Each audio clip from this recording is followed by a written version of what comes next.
Hi student, आप सभी का हमारे इस वीडियो में बहुत बहुत स्वागत है। आप सभी को मैं आज कुछ ऑनलाइन एग्ज़ाम के टॉपिक के ऊपर बताने वाला हूं। जैसे कि आप सभी देखते हैं कि हर एक कॉलेज में, स्कूलों में फ़िलहाल इस टाइम पे सारे चीज़ें ऑनलाइन की जा रही हैं। एजुकेशन भी, टेस्ट भी, एग्ज़ाम भी, जहाँ तक कि पढ़ाई भी ऑनलाइन ही आपकी चल रही है। इस तरीके से सारे आपके रिलेटेड वर्क ऑनलाइन प्रक्रिया की जा रही है। उसी चीज़ को रिपीट मैं एक बार कर रहा हूँ कि जो भी सारी चीज़ें हैं आप सभी उसको केयरफुली अटेंड करें और केयरफुली उसको कंप्लीट करें। इसी चीज़ को ध्यान में रखते हुए सारे ऑफिशियल वर्क, सारे आपके स्टूडेंट के मार्क्स, पोर्टल, इंट्री, एग्ज़ाम, सारी चीज़ें ऑनलाइन बेस पे ही किया जा रहा है।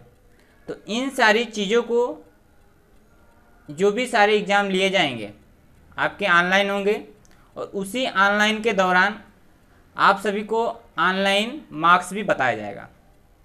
तो जिस तरीके से आप ऑनलाइन एग्ज़ाम समझते हैं, मैं उस पर कुछ थोड़ी सी बातें बता रहा हूँ कि ऑनलाइन एग्ज़ाम में क्या क्या होती हैं, किस तरीके से टॉपिक होती हैं, किस तरीके से क्वेश्चन आते हैं और किस तरीके से हमें उससे सॉल्व करना है।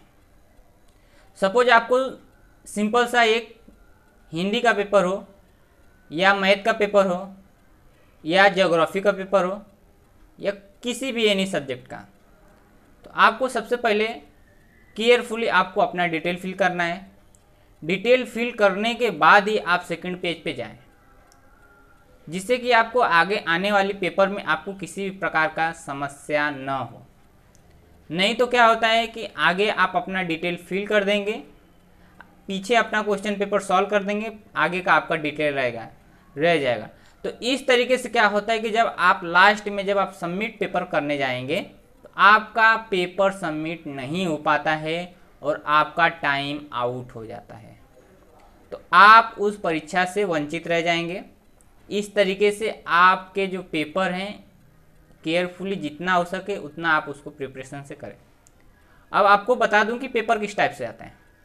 जैसे कि आप कोई भी जो भी गवर्नमेंट से रिलेटेड पोर्शन दिए गए हैं वही सारे टीचर आपको कवर करा रहे हैं, वही सारी चीज़ें आपको पढ़ा रहे हैं, उसी से ही रिलेटेड बड़ा क्वेश्चन नहीं, छोटी से छोटी क्वेश्चन ही आप सभी के लिए इम्पोर्टेंट है।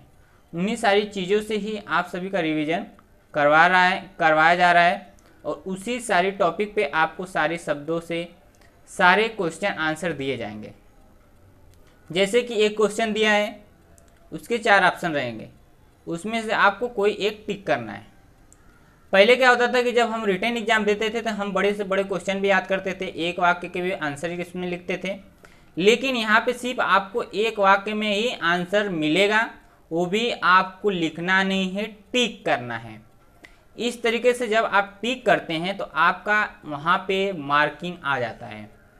मार्किंग आने का मतलब फिर आप अपना नेक्स्ट क्वेश्चन सॉल्व कर सकते हैं। इस तरीके से आपको कुछ क्वेश्चन दिए रहते हैं और उसको प्रॉपर तरीके से फिल करना रहता है। तो जब आप इस तरीके से प्रॉपर तरीके से फिल कर लेते हैं, फिल करने के बाद ही अपना पेपर सबमिट करें। सबमिट बटन पर इस तरीके से आप क्लिक करें ताकि आपका पेपर प्रॉपर तरीके से टीचर के पास पहुंच जाए। अगर आप घाई में टाइम के बाद पेपर सबमिट करते हैं तो आपका पेपर नहीं सबमिट हो पाता है। ये भी आप सभी को बहुत ही केयरफुली ध्यान देना है। किसी जैसे आप रिटन एग्जाम में देते हो तो आपका पेपर टाइम से पहले ले लिया जाता है या तो फिर आपका टाइम पे पेपर ले लिया जाता है।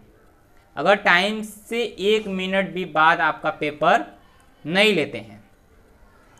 इसीलिए आप भी ऑनलाइन एग्ज़ाम में केयरफुली करें। जब भी आपका एग्ज़ाम हो उसमें बहुत ही सतर्कता से एग्ज़ाम को दें ताकि आपका जो प्रोग्रेस है उसमें आपका बना रहे। इसीलिए किसी भी चीज़ को हमें केयरफुली अटेंड करना है। ऑनलाइन सिस्टम जितना ही इजी है उतना ही न करने वालों के लिए बहुत हार्ड है। तो इसके लिए उस चीज़ को अच्छे तरीके से प्रिपरेशन करो, सीखो और ऑनलाइन एग्ज़ाम को अच्छे तरीके से अटेंड करो। सारे क्वेश्चन अटेंड करना इम्पोर्टेंट है। आप सभी को एक एक क्वेश्चन एक एक मार्क्स का रहता है, इसलिए अगर एक भी क्वेश्चन आप छोड़ दिए आपका 1 मार्क्स वहीं पे ख़त्म हो जाता है, नहीं मिलता है। तो इसके लिए आप anyway A to Z question को सॉल्व करने का प्रैक्टिस करो। Best of luck, best of luck.